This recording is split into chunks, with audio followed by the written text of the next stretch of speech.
নবী দুনিয়ার মানুষদেরকে জানিয়ে দেন, আমি তোমাদেরকে যা রিজিক দিয়েছি ওখান থেকে তোমরা আল্লাহর রাস্তায় ব্যয় করো, কেননা তোমাদের ইন্তেকাল যখন হয়ে যায়, মরণের পরে চাইলেও আল্লাহর রাস্তায় ব্যয় করার কোনো সুযোগ আছে? বলেন, মরার পরে আপনি ব্যয় করতে পারবেন? আল্লাহ তাআলা বলেন, মরার পরে তোমার কোনো সুযোগ নাই, তুমি চাইলেও ব্যয় করতে পারবে না। মরার পরে যখন তুমি দেখবা তোমার সাদকা কতটুকু লাভ হয়েছে, তখন এই বান্দাটা আল্লাহ রাব্বুল আলামিনের সামনে দাঁড়িয়ে বলবেন, হে রব, আপনি দয়া করে আমাকে একটু সুযোগ করে দেন, এবার যদি আমি দুনিয়ার জমিনে যাইতে পারি আমার যা আছে সব সরতে করে দিন। আল্লাহ রাব্বুল আলামিন বলেন, না, কোনোদিন কাজ হবে না, এখন চাইলেও তোমার কোনো লাভ হবে না। এই জন্য আপনার আমার নবী বিশ্ব নবী মুহাম্মদুর রাসূলুল্লাহ সাল্লাল্লাহু আলাইহি ওয়াসাল্লাম বলেন, এই আব্দুর রহমান ইবনে সামুরা, তুমি ভালো করে শুনে নাও, 7 নম্বরে আমি যে উম্মতের অবস্থাটা দেখছি, তার চতুর্দিকে আগুন আর আগুন, আগুনের মাঝামাঝি তারা বের হওয়ার তার কোনো সুযোগ নাই। হঠাৎ করে আমি তাকে দেখি একটা দেয়াল, তার আগুনটাকে আড়াল করে দিয়েছি, ওই দেয়ালের মধ্যে দেখি আমি সাদকা লুকাইয়া এই লেখাটা স্বর্ণাক্ষরের মতো লেখা আছে, এটা হলো তোমার সাদকার দেয়াল, যেই সাদকার কারণে দুনিয়াতে আল্লাহ রাব্বুল আলামিন ওই বিশ্ব বিপদ থেকে হিফাজত করেন, সাদকার কারণে ইন্তেকালের পরে আল্লাহ তাকে জাহান্নাম থেকে মুক্তি দান করেন। সুবহানাল্লাহ। আলহামদুলিল্লাহিল্লাযী রাফা'a শাআইরাল ইসলাম ফি কুল্লি মাকানিন ওয়া জামান। والصلاة والسلام على أشرف الأنبياء محمد وعلى آله وصحبه ما دامت الملوان.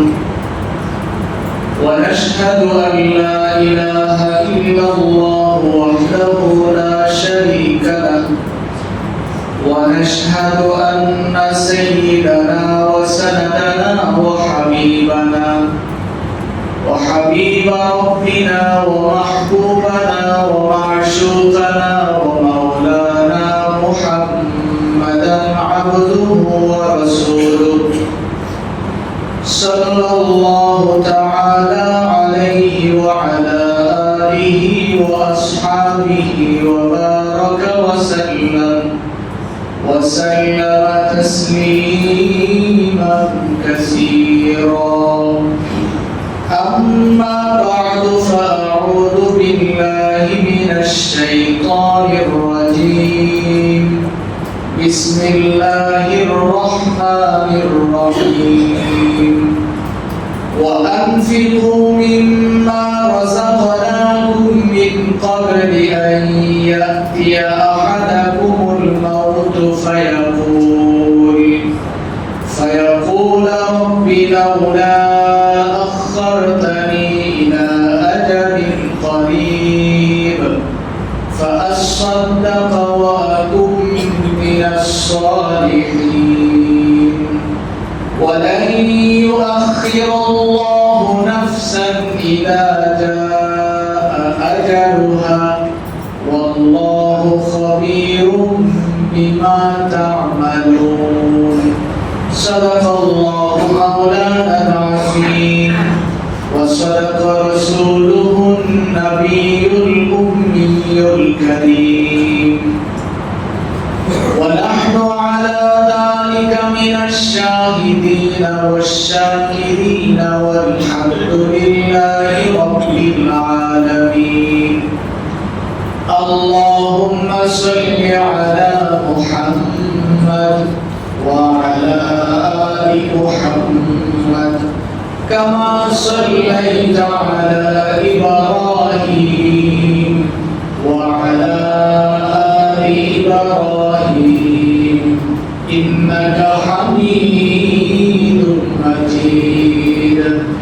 اللهم بارك على محمد وعلى آل محمد كما باركت على إبراهيم وعلى آل إبراهيم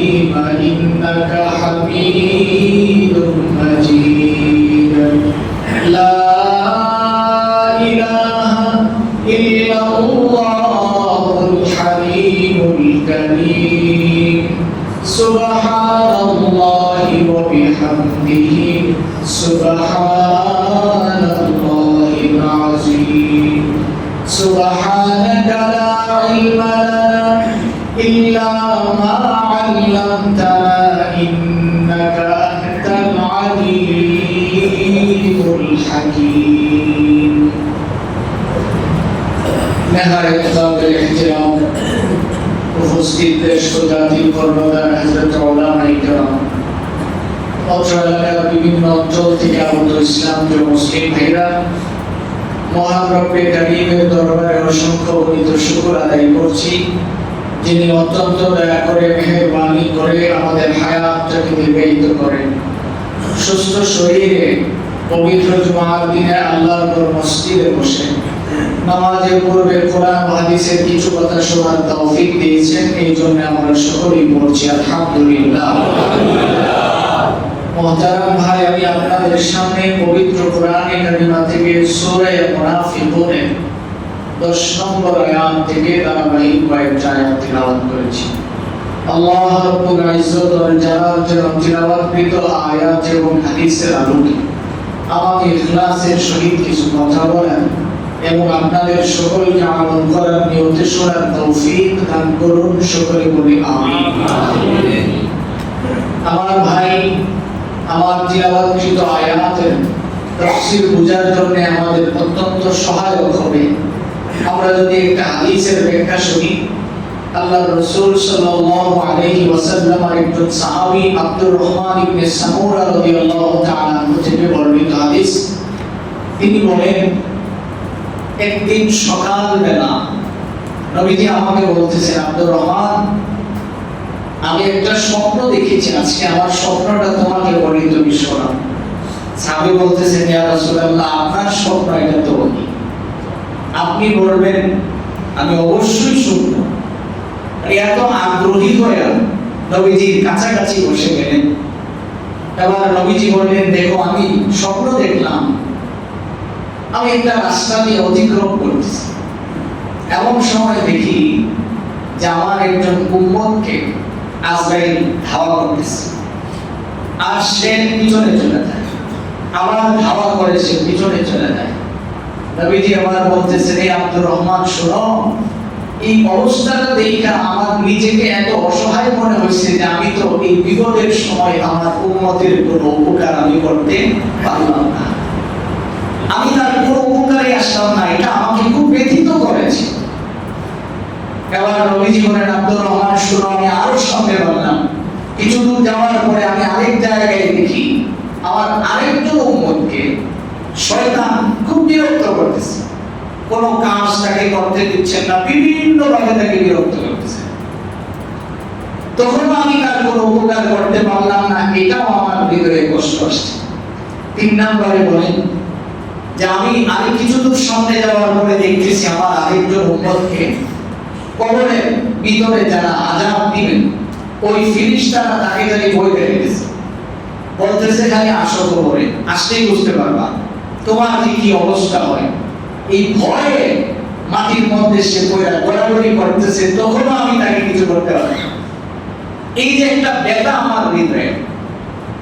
আচ্ছা, আপনি একটু চিন্তা করে দেখেন তো, উম্মতের এই কষ্টটা দেখে রাসূল ব্যথা পেয়েছেন, আমরা নবীজির জন্য কতটুকু ব্যথায় ব্যথিত হয়েছি। একটু নিজেকে জিজ্ঞেস করবেন যে আমি আমার নবীর জন্য কতটুকু ব্যথায় ব্যথিত হয়েছি। বর্তমানে তো আমরা অনেক কিছু দেখি যেখানে অনেকে আছে রাসূলকে বিভিন্ন ভাবে মানহানিকর কথা বলে। সাহাবায়ে কেরাম বলে তো এটা সহ্য করতেন না। তাফসীরের কিতাবের মধ্যে আসছে, সাইয়েদনা আবু বকর সিদ্দিক এক ইহুদি তাকে এমন জোরে থাপ্পড় মারছে, অনেক লম্বা কথা, আমি একদম সংক্ষেপটা শোনাচ্ছি। এমন জোরে থাপ্পড় মারছে তার এই গালের মধ্যে 5টা আঙুলের দাগ বসে গেছে। দৌড়ে আয়েশা নবীজির কাছে বিচার দিলেন, রাসূল, আপনার সাহাবী আবু বকর আমাকে বিনা দোষে এইভাবে আঘাত করছে।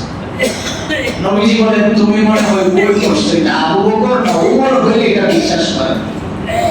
কারণ আমার আবু বকর তো অত্যন্ত নরম, তার ব্যবহার কোমল, সে তো থাপ্পড় দিবে এটা বিশ্বাস হয় না।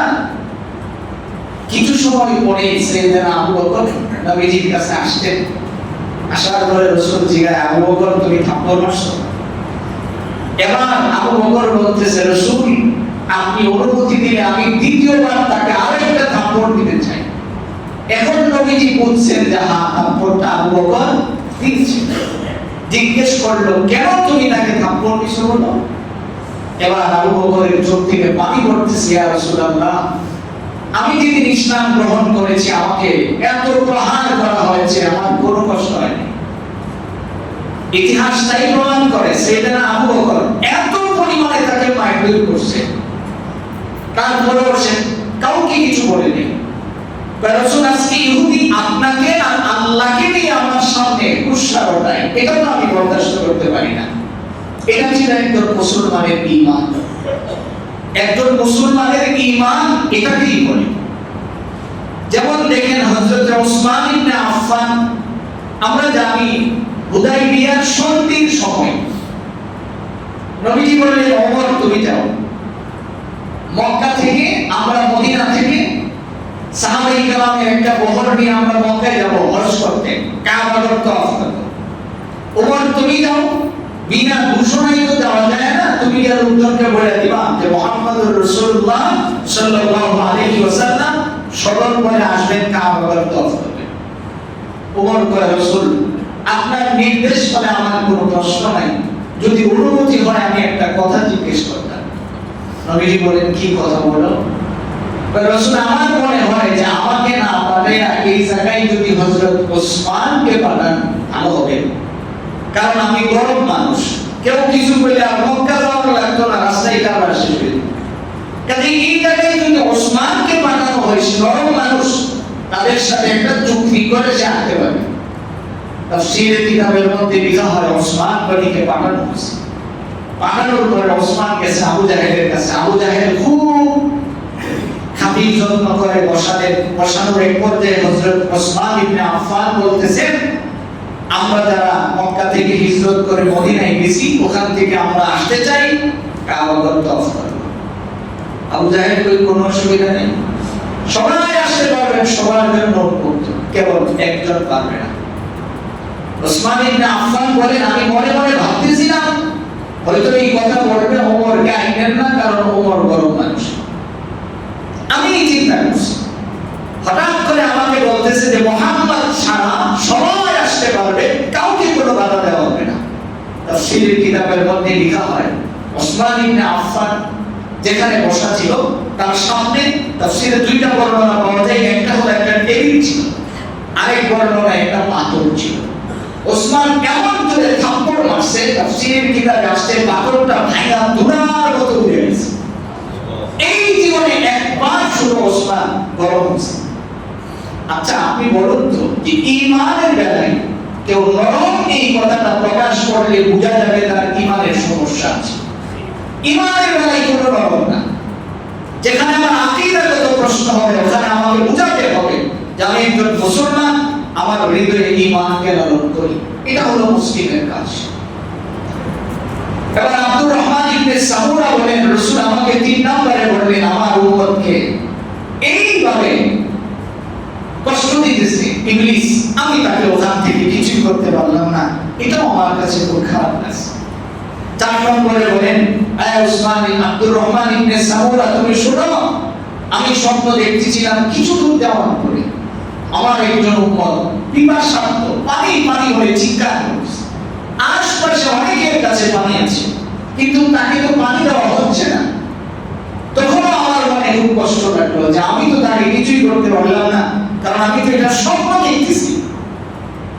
এবার আব্দুর রহমান ইবনে সামুরা বলেন, 5 নম্বরে নবীজি আমাকে বলেন, এই আব্দুর রহমান শোনো, এক জায়গায় আমি দেখলাম বনি ইসরাইলের সমস্ত নবীগণ বসা আছে, এক জায়গায় বসে আছে, ওদের মধ্যে একটু জায়গা ফাঁকা আছে, এই জায়গাটায় আমার একজন উম্মত কে বসে গেছে।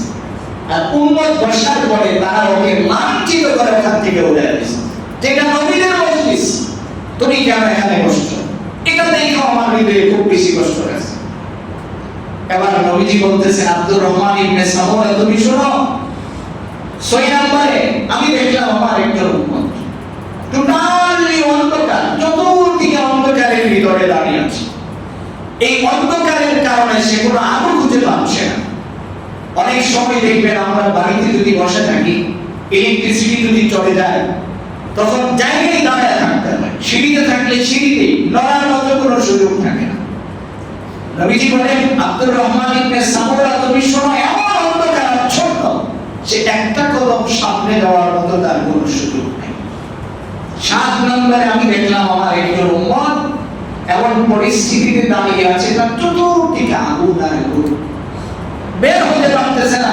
আগুন থেকে যেদিকে বের হইতে যায় আগুন তার শরীরে লেগে যায়। এখন সে আগুনের হিটের ভিতরে দাঁড়ায় আছে। আব্দুর রহমান ইবনে সামুরা বলেন রাসূল আমার তো আর বরদাস্ত হচ্ছে না, আপনি যদি একটু দয়া করে বলতেন যে এই সমস্যাগুলি থেকে আপনার উম্মতগুলির পরিত্রাণ কিভাবে হবে। নবীজি বলেন আব্দুর রহমান ইবনে সামুরা শোনো আমার এখনো তো শেষ হয় নাই স্বপ্নটা, এবার তুমি শোনো কিছু সময় পরে আমি এই জায়গা অতিক্রম করে যখন চলে গেলাম, আমার কাজ কাম শেষ করে আবার আমি রাস্তা দিয়ে যখন আসতেছি, আসার সময় আমি দেখলাম আমার উপর প্রথম নম্বরে যাকে আমি দেখেছিলাম যে আজরাইল লোকে ধরতে যায়, ধরতে পারতেছে না। এই অবস্থায় আমি আসার সময় দেখতেছি যে হঠাৎ করে আজরাইল তার দিকে মৃত্যু যখন হাত বাড়িয়েছে তখন তার সামনে একটা দেয়াল এসে গেছে, ব্যারিকেড দিয়ে দিয়েছে, সুন্দর একটা দেয়াল। এই দেয়ালের মধ্যে লেখা হলো খিদমাতুল ওয়ালিদাইন, এটা হলো মা বাবার খিদমতের দেয়াল।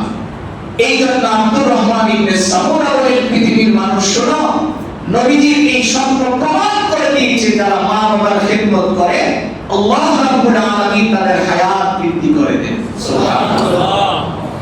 যারা মা বাবার খিদমত বেশি বেশি করে তাদের হায়াত অনেক লম্বা হয়। আমি একাধিকবার আপনাদেরকে শুনিয়েছি, কারণ মা বাবার খিদমতটাই একমাত্র ইবাদত যে ইবাদতের দুইটা গ্রান্তি পাওয়া যায়, একটা হলো রিজিকের সমস্যা দূর হয়ে যায়, 2 নাম্বার হায়াতের ভিতরে অ্যাক্সিডেন্ট বলতে কোনো শব্দ থাকে না। এই দুইটা জিনিস পাওয়া যায়। যাদের মা বাবা নাই ওগুলো জিজ্ঞেস করে দেখেন, জানেন আমার মা তো একেবারেই ছোট অবস্থায়, আমার বয়স যখন 5 বছর তখন ইন্তেকাল, আর আমার বাবার ইন্তেকাল হয়েছে আজকে 2.5 বছর, 3 বছরের কাছাকাছি। তো আব্বার ইন্তেকালের পরে যে আমি অসহায় জিনিসটাতে ফিল করি, আজকে পর্যন্ত আমি আমার নিজের মনের মধ্যে কোনো শান্তি খুঁজে পাই না। আপনি ভাবতে পারেন যে এই 3 বছরের ভিতরে কত মানুষ, কত আপনজন, কতজন আমার খোঁজ খবর নেই, কিন্তু আমার বাবার মতো কেউ আমার খোঁজ খবর নেই না। এটাই বাস্তবতা। এটা পৃথিবী প্রমাণ করে দিচ্ছে। যাদের বাবা নাই ওগুলো জিজ্ঞেস করতে পারেন, আপনি বুঝবেন, হারে হারে রকম টের পাবেন। আব্দুর রহমান ইবনে সামুরা বলেন নবীজি বলতেছেন যে দেখো এই দেয়ালটা এত চকচকে, যে দেয়ালের কারণে মন আজরাইল আড়াল হয়ে গেছে, কিছু সময়ের জন্য অনেক দূরে চলে গেছে, এই দেয়াল ভেদ করে আসতে পারতেছেন না, শুধুমাত্র কারণ আমি দেখলাম এই দেয়ালের মধ্যে লেখা খিদমাতুল ওয়ালিদাইন, তার মা বাবার খিদমতের কারণে আল্লাহ রাব্বুল আলামিন তার হায়াতকে বৃদ্ধি করে দিয়েছে। সুবহানাল্লাহ। এই জন্য আমার ভাই, আপনি যখন আপনার মা বাবার জন্য দোয়া করেন, রব্বিরহামহুমা কামা রাব্বায়ানি সগীরা, বাস এইটুকু করছেন।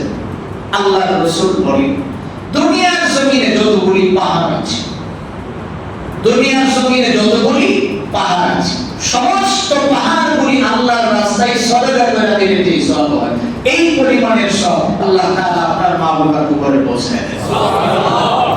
এখন আপনি বলেন আপনি জীবনে কয়দিন দোয়া করেছেন?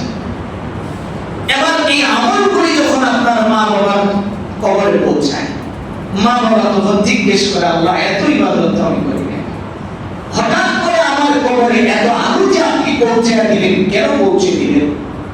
আল্লাহ রাব্বুল আলামিন তখন জবাব দেন, তোমার সন্তান তোমার জন্য দোয়া করছে আর দোয়ার প্রতিদান আমি আল্লাহ তোমাকে দিয়েছি। তখন মা বাবা কবর থেকে বলে যাবে আমার এই সন্তান দুনিয়াতে থাকা অবস্থায় আমাকে যে কষ্টগুলি দিয়েছিল আমি সব মাফ করে দিয়েছি। সুবহানাল্লাহ। তখন আর এই সন্তানের কোনো কষ্ট মা বাবার সাথে তার যে বেয়াদবি ছিল, মা বাবার সাথে যে তার দুর্ব্যবহার ছিল, এখন আর কিছু নাই, মা বাবা তাকে মাফ করে দেন। এখন জীবিত থাকলে খেদমত করা আর ইন্তেকালের পরে তাদের জন্য কি করা? দোয়া করা। তাদের জন্য দোয়া করা। আর দোয়ার ভিতরে উত্তম দোয়া আল্লাহ রাব্বুল আলামিন কোরআনে কারিমে শিখিয়ে দিয়েছেন, রব্বির হামহুমা, সবাই বলেন রব্বির হামহুমা কামা রব্বায়ানি সাগীরা। তা আল্লাহ শিখিয়েছেন, এখানে কারো কোনো শিক্ষা নাই, নিজে শিখিয়েছেন। আপনি নীরবে নীরবে মা বাবার জন্য কাঁদে মনে করছেন, চোখ দিয়ে পানি পড়তেছে, একটু দোয়াটা করে দিলেন, বেশি সওয়াব হয়ে গেল। এছাড়া তো কিছু করার থাকে না। এবার আব্দুর রহমান ইবনে সামুরাকে নবীজি বলেন, আব্দুর রহমান ইবনে সামুরা, তুমি শোনো, আমি যখন দেখতেছিলাম দুই নাম্বার, আমার যে উম্মতকে ইবলিস কষ্ট দিচ্ছে, কোনো কাজ করতে দিচ্ছে না, বিভিন্ন দিক থেকে বিরক্ত করতেছে, এমন সময় দেখি যে তার সামনে একটা দেয়াল পড়ে গেছে। যে দেয়ালের কারণে এখন আর ইবলিস তাকে ধরতে পারতেছে না, আড়াল হয়ে গেছে। আব্দুর রহমান ইবনে সামুরা উৎসুক হয়ে বলেন, ইয়া রাসূলুল্লাহ, এটা কি আমাকে বলেন? কারণ দুনিয়াতে ইবলিস তো আমাদেরকে খালি যন্ত্রণা দিয়ে সব কাজে ডিস্টার্ব করে। নামাজে দাঁড়াইছি, মনোযোগ লেগে যায়, উযু করতেছি, বাজে কথার ভিতরে আমাকে ঢুকায় দেয়। এই যে একটা অবস্থা, পরিচালক কর্মের সমালোচনায় আমাকে লিপ্ত করে ফেলে।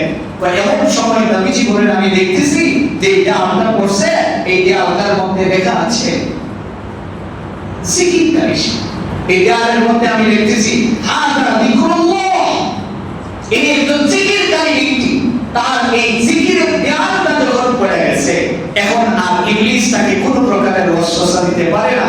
এবার নবীজি বলেন, আব্দুর রহমান ইবনে সামুরা, কিয়ামত পর্যন্ত তুমি জানায়া দিবা পৃথিবীর মানুষগুলিকে, তারাও যদি বেশি বেশি করে জিকির করে, কোনদিন ইবলিস তাকে কোনো প্রকারের ওয়াসওয়াসা দিতে পারবে না। সুবহানাল্লাহ। এই জন্য অবসর আছে, শয়তান কুমন্ত্রণা দিবার আগে বসে বসে করবেন লা ইলাহা ইল্লাল্লাহ, কুমন্ত্রণা দেওয়ার আগে বেশি বেশি করে করবেন, জিকির করবেন বেশি বেশি। এর দ্বারা ফায়দা কি হবে? আর কিছু হোক না হোক, গুনাহ থেকে আপনি মুক্ত থাকবেন। ইবলিস আপনাকে গুনাহের জন্য কোনো প্রকারের ওয়াসওয়াসা দিতে পারবে না। এটাই তো আমার জীবনের সবচেয়ে বড় কামিয়াবি। তিন নম্বরে নবীজি বলেন, আব্দুর রহমান ইবনে সামুরা, তুমি শোনো,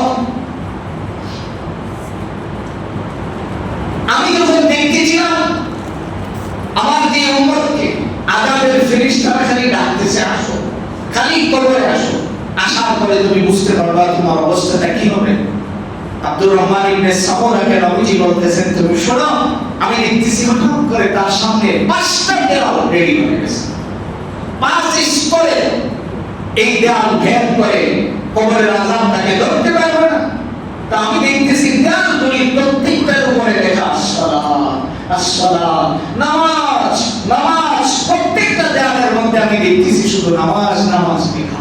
নবীজি বলতেছেন, এই আব্দুর রহমান ইবনে সামুরা, তুমি শোনো, আমার উম্মতগুলি যদি সঠিক সময়ে নামাজগুলি আদায় করে, কবরের কঠিন আযাব থেকে আল্লাহ রাব্বুল আলামিন তাকে হেফাজত করবেন। সুবহানাল্লাহ। মুহতারাম ভাই, একটু ভালো করে বুঝে নেন, আপনি যত বড় ইবাদত গুজার হন, হাসরের ময়দানে আপনার হিসাব নিকাশের পরে আপনি জান্নাত জাহান্নাম নির্ধারিত হইতেন, তার আগে তো লম্বা একটা সময় আপনাকে কবরের ভিতরে কাটায়া দিতে হবে। আর যেই সময়টাই নামাজ আপনাকে সেভ করে, যেই সময়টা আপনার ইবাদত, এই নামাজ একমাত্র ইবাদত, যে ইবাদত 5 স্তরের নিরাপত্তা দিয়ে আপনাকে কবরের মধ্যে রাখবেন।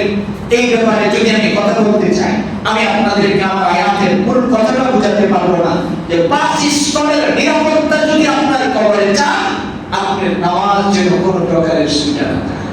এটাই একমাত্র ইবাদত, যে ইবাদতে বান্দার সাথে আল্লাহ রাব্বুল আলামিনের গভীর সম্পর্ক তৈরি করে। সুবহানাল্লাহ।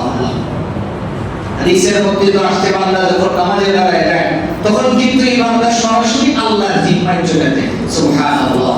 সরাসরি বান্দা যখন আল্লাহর জিম্মায় চলে যায়, তখন বান্দা আর রব দুইজন আপন মনে কথা বলতে থাকে, যেখানে ফেরেশতাদের কোনো ব্যবহার লাগে না। বান্দা বলে, আল্লাহ শুনে, আর আল্লাহ তাআলা বান্দার প্রতিটা কথার জবাব দিতে থাকে। সুবহানাল্লাহ।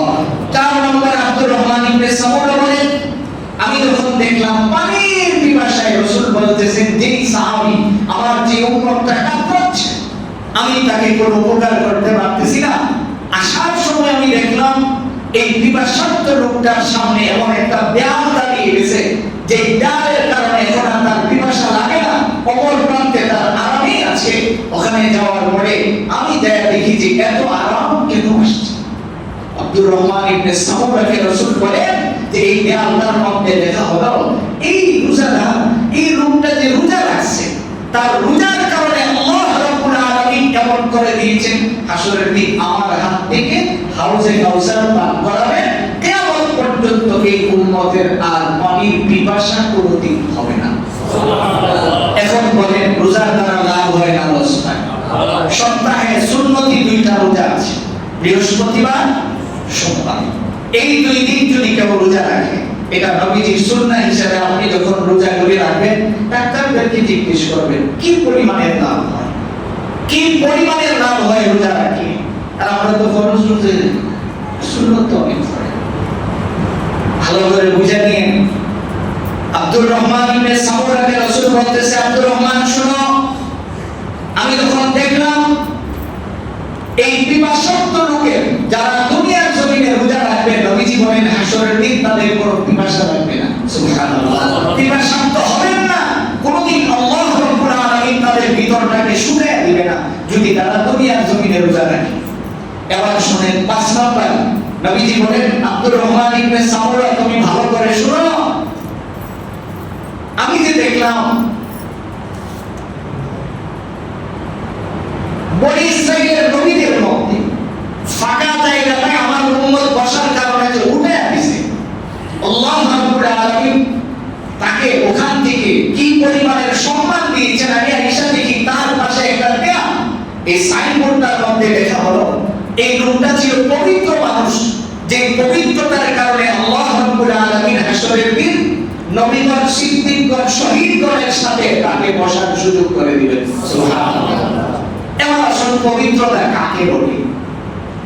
আমাদের সমাজে এমন অনেক মানুষ আছে এই বিষয়গুলি কখনো আলোচনা হয় না, আলোচনা কেউ করতেও চায় না। আপনার গোসল ফরজ হয়েছে, পুরুষ হোক মহিলা হোক, ফরজ গোসলটাকে বিলম্ব করতে করতে এমন বিলম্ব করে গোসলের টাইমে গিয়ে গোসল করে।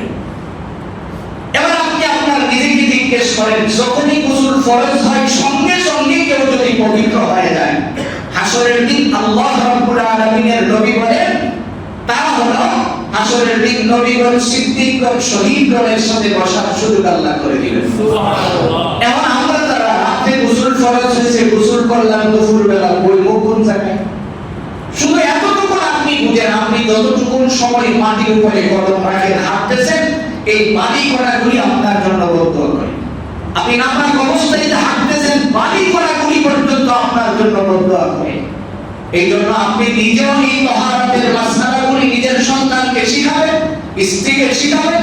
আর ওই ঘরতে তো টোটালি বরকত চলে যায় যে ঘরের মহিলারা নাপাক অবস্থায় খাদ্য পাকায়, যেই ঘরের মহিলারা নাপাক তাইকা খাবার মানুষের সামনে পরিবেশন করে, টোটালি ঘর থেকে বরকত চলে যায়। আপনি 24 ঘন্টা দৌড়ে লাভ হবে কি?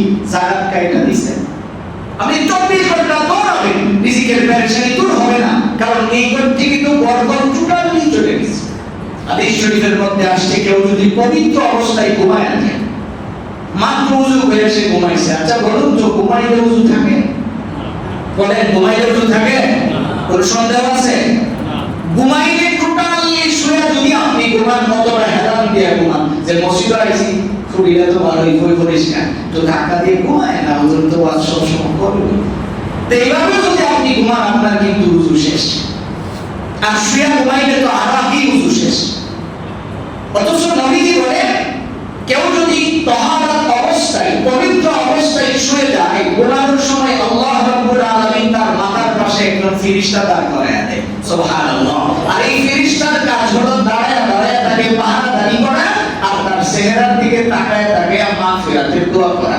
সুবহানাল্লাহ। এখন ফেরেশতা কিছুক্ষণ পরে আল্লাহ এত শেষ, তার ওযুও শেষ, টাইমও শেষ, মানে ঘুমায় গেছে আর ওযুও গেছে। আল্লাহ রাব্বুল আলামিন কয় যতক্ষণ পর্যন্ত সে সজাগ না হবে ততক্ষণ তোমার ডিউটি পালন করো। সুবহানাল্লাহ। যতক্ষণ পর্যন্ত সে সজাগ না হবে ততক্ষণ পর্যন্ত তোমার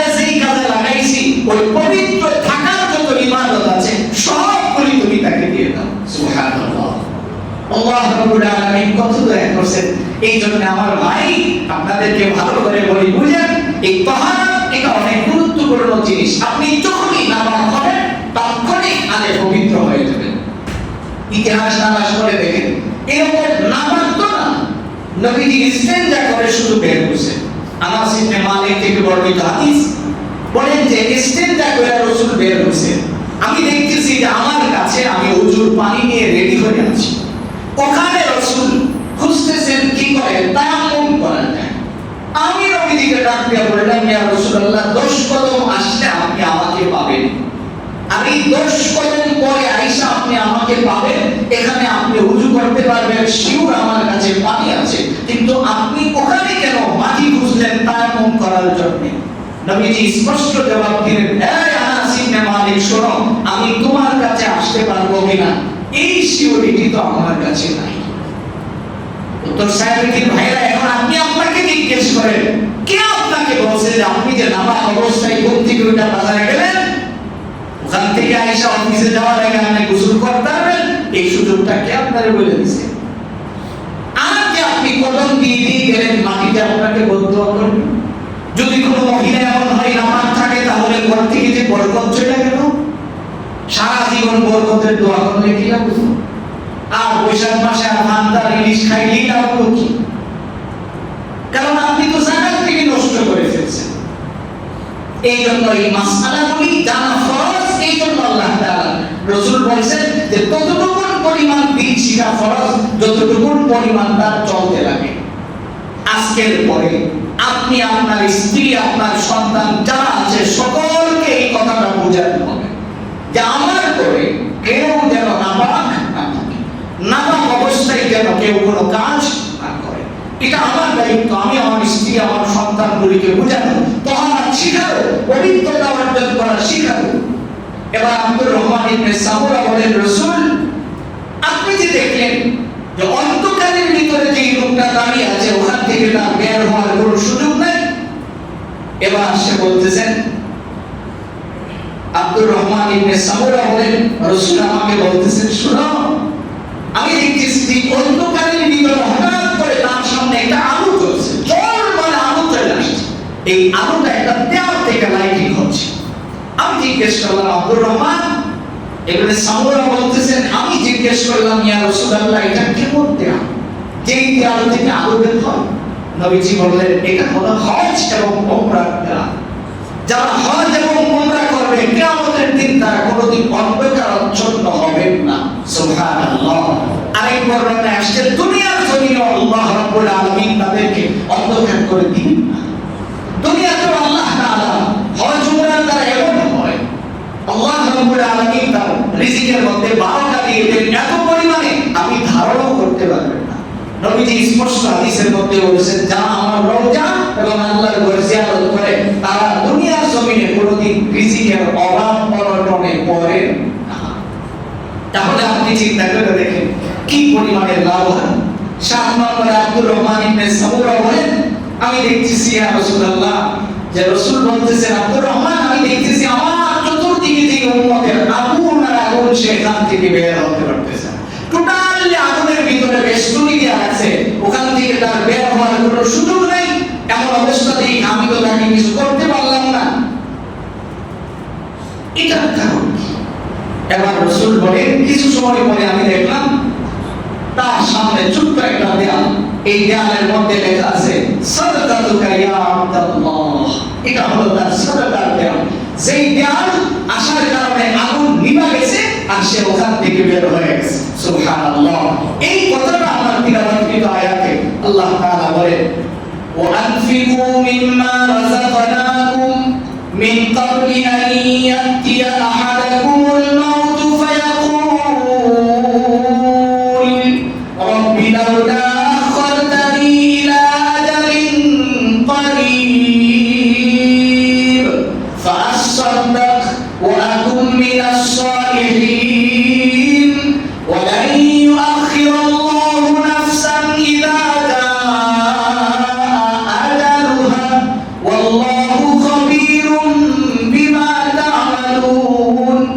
আল্লাহ রাব্বুল আলামিন বলেন, নবী দুনিয়ার মানুষদেরকে জানায়া দেন তোমাদেরকে যা রিজিক দিয়েছি ওখান থেকে তোমরা আল্লাহর রাস্তায় ব্যয় করো, কেননা তোমাদের ইন্তেকাল যখন হয়ে যায় মরণের পরে চাইলেও আল্লাহর রাস্তায় ব্যয় করার কোনো সুযোগ আছে?